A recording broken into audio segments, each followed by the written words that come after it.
তো প্রথম বিষয়টি হলো, ইসলামে প্রেম ভালোবাসা কেন হারাম? কারণ কোনো ব্যক্তির উদ্দেশ্য যদি হয় ভবিষ্যতে এর মাধ্যমে বিবাহ বন্ধনে আবদ্ধ হওয়া, তাহলে সে কেন প্রেম করতে পারবে না, যার মাধ্যমে হয়তো অপরজন সম্পর্কে, তার চরিত্র সম্পর্কে আরও ভালো ধারণা করা যেতে পারে। এটা ছিল প্রথম প্রশ্ন। আর একজন জানতে চেয়েছেন কিভাবে তিনি নারী পুরুষের অবাধ মেলামেশা এড়িয়ে চলতে পারবেন এবং হারাম সম্পর্ক এড়িয়ে চলতে পারবেন যা ইসলামে নিষিদ্ধ। কিভাবে এই দুটি বিষয়ের ভারসাম্য রক্ষা করা যায়? ওকে, প্রশ্ন করার সময় আপনার দেয়া হাসিটা আমার পছন্দ হয়েছে। সেটি ছিল প্রশ্নটির মধ্যে আমার প্রিয় অংশ।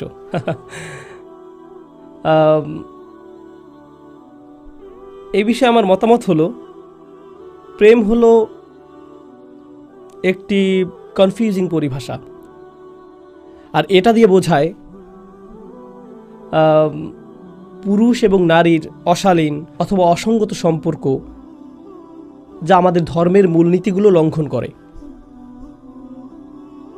কিন্তু আমি অত্যন্ত পরিষ্কারভাবে বলতে চাই, এই বিষয়ে যা আমার কাছে যুক্তিসঙ্গত মনে হয়েছে, সাহাবারা বিয়ে করেছিলেন এবং তারা একে অপরের সম্পর্কে জেনেছেন, তারা একে অপরের সাথে কথা বলেছেন, তাদের মধ্যে পারস্পরিক বোঝাপড়া তৈরি হয়েছিল।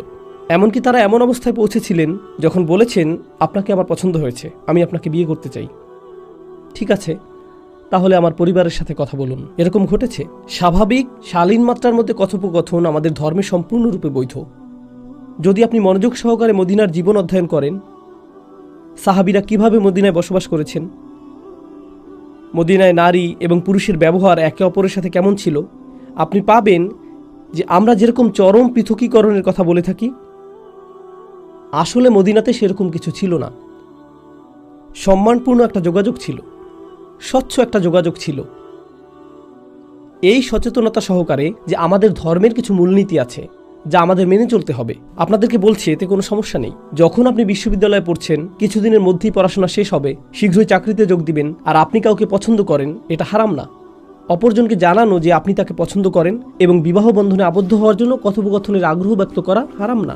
কিন্তু হ্যাঁ, আপনি যদি একান্তে সময় কাটানো শুরু করেন আর আপনারা নির্জন স্থানে একে অপরের সাথে রাত 3টা পর্যন্ত কথা বলেন এবং এ জাতীয় অন্যান্য কাজ করেন, তাহলে আপনি বিপদসীমার মধ্যে প্রবেশ করেছেন। কিন্তু আপনি সম্মানের সাথে প্রকাশ্যে স্বচ্ছতা সহকারে কারো সম্পর্কে জানার জন্য কথা বলতে পারেন। এমনকি মেয়েরাও যারা এখানে বসে আছে, তারা তাদের বাবাকে বলতে পারে যে বিশ্ববিদ্যালয়ের এক ছাত্র আমার সাথে কথা বলার প্রস্তাব দিয়েছে, আমিও তার সাথে কথা বলে দেখতে চাই, আপনি কি এতে সম্মত আছেন?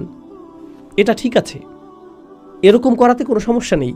আমাদের ধর্মীয় সাহিত্যে এরকম কিছু আমার চোখে পড়েনি যেখানে বলা হয়েছে যে এতটুকু পরিমাণ পারস্পরিক যোগাযোগ কোনোভাবে দোষণীয়। কিন্তু আপনি যদি কাউকে না জানেন, তার ব্যক্তিত্ব, তার পছন্দ অপছন্দ, তার হাস্যরসের অনুভূতি ইত্যাদি সম্পর্কে মোটামুটি ধারণা না নেন, আর আপনি যদি শুধু বলেন তাকে দেখে মনে হয় যে সে নামাজ আদায় করে, তার দাড়ি রাখা যথেষ্ট বড়, আমার মনে হয় এটুকুই যথেষ্ট, তাহলে আপনি হয়তো বিপর্যয়ের শিকার হতে পারেন। এরকম দম্পতি হয়তো 1 মাসের ব্যবধানে একে অপরকে ঘৃণা করা শুরু করতে পারে। তারা একসাথে আছে আর এখন অনুশোচনা বোধ করছে এজন্য যে আমি তাকে বিয়ে করেছি ইসলামের জন্য। এটা ইসলাম না। ইসলাম এটা বলছে না যে আপনাকে সম্পূর্ণ অপরিচিত একজনের সাথে বিবাহ বন্ধনে আবদ্ধ হতে হবে। ইসলাম কখনোই এগুলো বলেনি। আর আমি উন্মুক্ত প্রেম ভালোবাসার সংস্কৃতিও সমর্থন করি না। ইসলাম আমাদেরকে শালীনতাপূর্ণ কিছু দিক নির্দেশনা দিয়েছে, সেই সকল দিক নির্দেশনা অনুসরণ করুন। এমন কারোর সাথে পরিচয়, জানাশোনার মধ্যে কোনো সমস্যা নেই যার সাথে আপনি বিবাহ বন্ধনে আবদ্ধ হতে আগ্রহী। আমরা পশ্চিমা সভ্যতার মতো এরকম উদারপন্থীও না যেখানে ক্রয়ের আগে পরখ করে নেওয়ার নীতি মানা হয়। আর আমরা অন্যদিকেও চরমপন্থা অবলম্বন করি না, যেখানে আপনি কিছু দেখলেন না আর আপনার মা বললেন এই মেয়েটিকে বিয়ে করো, আর অমনি আপনি বিয়ে করে ফেললেন। এটা এরকমও না। একজন পুরুষ অথবা নারী হিসেবে আপনার নিজস্ব পছন্দ অপছন্দ আছে, আর আপনার অধিকার আছে যাচাই বাছাই করে দেখার। আর যখন কথা বলার সময় আসবে, তখন আপনি যদি অপ্রস্তুত হয়ে যান আর বলেন আপনি যা বলবেন তাই ঠিক, আমি সন্তুষ্ট, বিয়ের পরে তো আর আপনি এরকমভাবে কথা বলবেন না। তখন ঝগড়া এত জোরে হবে যে স্বামীও বলবে তোমার এরকম পরিবর্তন কেন? প্রথম দেখায় তোমার কণ্ঠস্বর তো এত উঁচু ছিল না, তুমি বলেছিলে কোনো সমস্যা নেই, এখন তো দেখছি সব কিছুতেই সমস্যা, কি হয়ে গেল এখন? এটা এজন্য যে আমাদের পছন্দ অপছন্দ, আমাদের সীমা, আমাদের স্বাচ্ছন্দ্যের মাত্রা সম্পর্কে স্বচ্ছ কথোপকথনের ক্ষেত্রে আমরা অত্যন্ত ভীত। যদি একটি ছেলের নিজস্ব নিয়ম নীতি থাকে এবং তার হবু স্ত্রীকে বলে আমি খুবই অস্বস্তি বোধ করব যদি আমার স্ত্রী এটা এটা এবং এটা করে, এই ব্যাপারে আপনার মতামত কি? এরপর মেয়েটি বলল আমি এটা পছন্দ করব না।